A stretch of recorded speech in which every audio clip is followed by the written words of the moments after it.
Welcome to Rude, Crude, and Socially Unacceptable on our next episode of No Sleep Storytime. I visited Reddit once more and found a story titled, If You Hear the Ringing, Then It's Already Too Late. And that sounded intriguing enough, so I thought let's read it. So it is posted by a user, Mr. Mojo Ryzen 95, just to give proper credit there, and I will put a link in the description of the story. But let's get reading.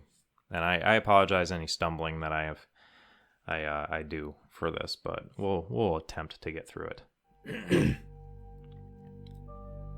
My town has a bit of a mystery to it. Flatsville, located right off of Route 303, has a history to it of a sinister nature. We are a small-knit community, approximately 800 residences. Flatsville serves as more of a stop-off on Route 303, where truckers come for cheap liquor and dusty old motels. There isn't a whole lot of businesses to find here, especially as an up-and-coming novelist. I'm taking the time now to send out some information, hoping someone out there can explain what the heck is going on in Flatsville. I first heard about the ringing in 5th grade. Susie Watkins and I were in the same grade. She had strawberry blonde hair and rows of freckles on her nose. Susie was fairly well liked. She had great grades and had the social skills to match. When Susie passed, it was a shock to the whole town. At first they thought it was an aneurysm. You just collapse one day, dead as disco. Without any explanation or warning, just gone. Same thing that happened with Susie, which made the aneurysm case so solid. Truly was tragic. They named the school park after Susie. What made this case stranger was when Susie's mother, Teresa, started telling about the ringing in her ear. Susie came home one day complaining to her mother about a ringing in her ear. Thinking nothing of it, Susie's parents cleaned her ears out and sent her off to play. Maybe they weren't trying to scare her. They had to have known about it. Susie complained each day after that, the ringing's intensity growing. Susie was missing school, complaining that she couldn't sleep because of the ringing. She couldn't concentrate, she'd feel nauseous and get violent at times. All these symptoms starting from constant ringing. 2 weeks after she told her parents, Susie was found face first in her bowl of bloody Cheerios at the kitchen table. Now this may seem like a one-off kind of story, but people dying after hearing ringing is no joke around here. What's gotten everyone on edge after Susie died was how young she was. You never heard about a kid hearing the ringing. Normally it was adults, more often the elderly, complaining of a persistent, high-pitched ringing, often intensifying as days go on. You start feeling dizzy, nauseous, blood may trickle out of your ear. Then you just collapse. People will give you all kind of excuses as to what causes the ringing. The most popular cause is an old nuclear power plant that was decommissioned sometime in the early 90s. People say that the radiation from the plant causes the ringing, and the effects of poorly planned decommissioning is still causing the ringing to this day. Personally, I only know 2 people who have died from the ringing. Susie Watkins and my old guitar teacher. I used to go to Mitch's house for guitar lessons every Wednesday afternoon. I'd ride my bike a few blocks to Mitch's trailer. He was about 26 at the time, and I thought he was the coolest guy out there. Well, one lesson, Mitch stops playing mid-song. I was playing rhythm, and he was leading when he suddenly stopped. He twitched his head to the side and jammed his pinky into his ear. "Everything okay?" I asked Mitch. Yeah, all good. Just extra earwax, I think," he replied. Mitch continued playing, but we ended the lesson shortly, saying he couldn't focus today. I didn't think too much of it till I saw Mitch at the music store 6 days later. He looked like he hadn't slept a minute. His face was pale and his eyes had dark circles underneath them.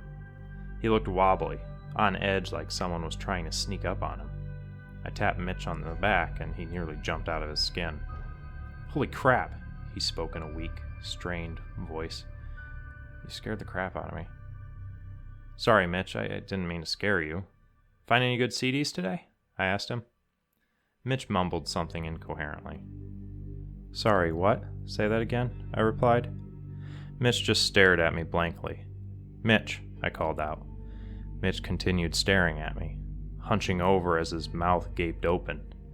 Mitch, is everything okay? I asked again, taking a step back. A trickle of blood dripped from his face, crashing onto the floor. I watched Mitch, still as a statue, start bleeding from both his eyes. Mitch didn't seem to notice as blood raced down his face like tears. Mitch! I cried. The store manager, Andy, came running over after hearing me scream. Mitch fell to the floor, blood continuing to race from his eyes, and started to seep from his ears. Mitch felt cold. His face looked like a skeleton, pale and unshaven. Mitch trembled in my arms as Andy called an ambulance. They loaded Mitch into the ambulance, but he didn't make it to the hospital. He died on the way there. The examiners called it another aneurysm. I know what happened to Mitch. Heck, I think everybody does. It's just no one likes to talk about it. It's all a big secret. Everyone is just praying that it doesn't happen to them.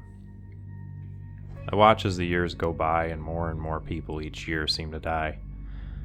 What seemed like only a few people a year turned now into at least a dozen. Almost like it's getting stronger.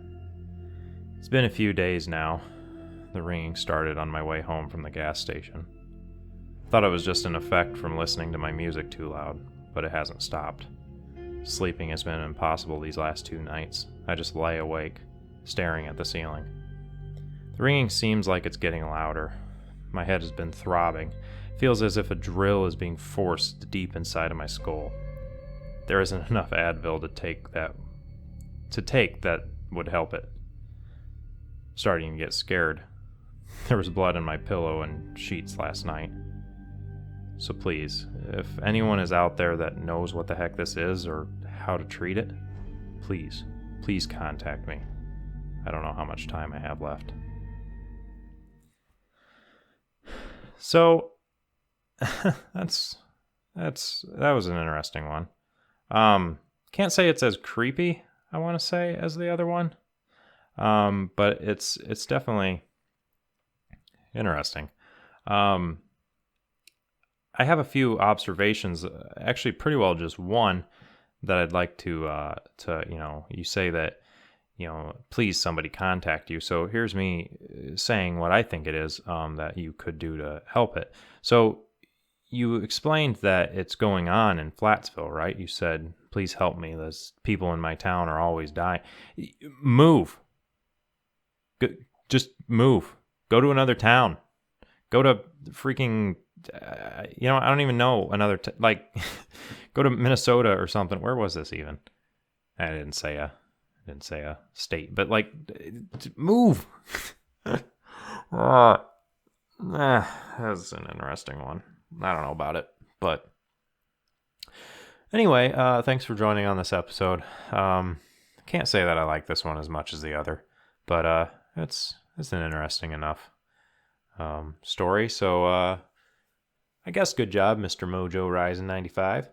And yeah, again, as I said in the last one, send me any that you guys know of. If you are fans of No Sleep, go ahead and send those to me on, just comment a link, I guess. I always take a look at the comments, so I'll be sure to, check that out, and I might even read it on the next episode of this. But yeah, thank you for joining, and check out the podcast, Patreon, other videos, share it around, and see you in the next video.